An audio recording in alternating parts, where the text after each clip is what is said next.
Mesdames, Mademoiselles et Messieurs, bienvenue sur le journal de ce jour.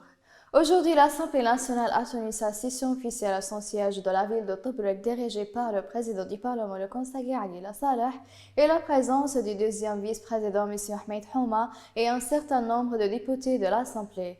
Le président du Parlement a ordonné le début de réception des candidatures des candidats à la tête du nouveau gouvernement, soulignant la nécessité de s'assurer d'apport de la validité des conditions.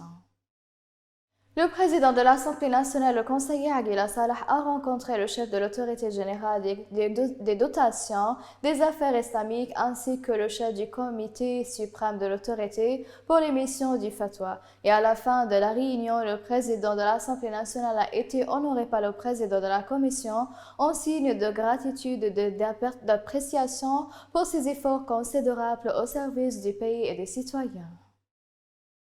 Le premier vice-président de l'Assemblée nationale, M. Fawzi Nouiri, a participé à une réunion élargie tenue dans la capitale Tripoli sur l'unification de la Banque centrale de la Libye. Et Nouiri s'est entretenu avec le président du Conseil présidentiel, le Premier ministre et le gouverneur de la Banque centrale de la Libye et des moyens de soutenir les efforts déployés et les mesures prises pour unifier la Banque centrale ainsi que le suivi des conditions financières et économiques du pays.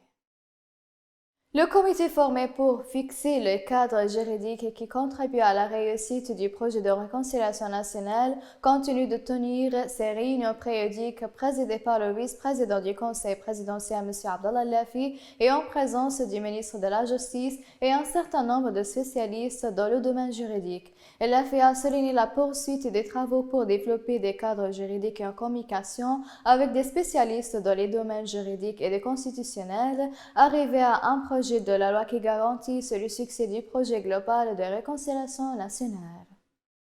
La ministre des Affaires étrangères, Najla Al-Mangouche, a participé à la réunion consultative du Conseil de la Ligue des États arabes au niveau du ministre arabe des Affaires étrangères qui s'est tenu hier, dirigé par l'État du Koweït. Et dans son discours, la ministre des Affaires étrangères a souligné l'importance d'assurer la sécurité et la stabilité en Libye, de réussir les voies de transition démocratique et de soutenir le plan du comité militaire 5+5 pour éliminer les mercenaires et les combattants étrangers.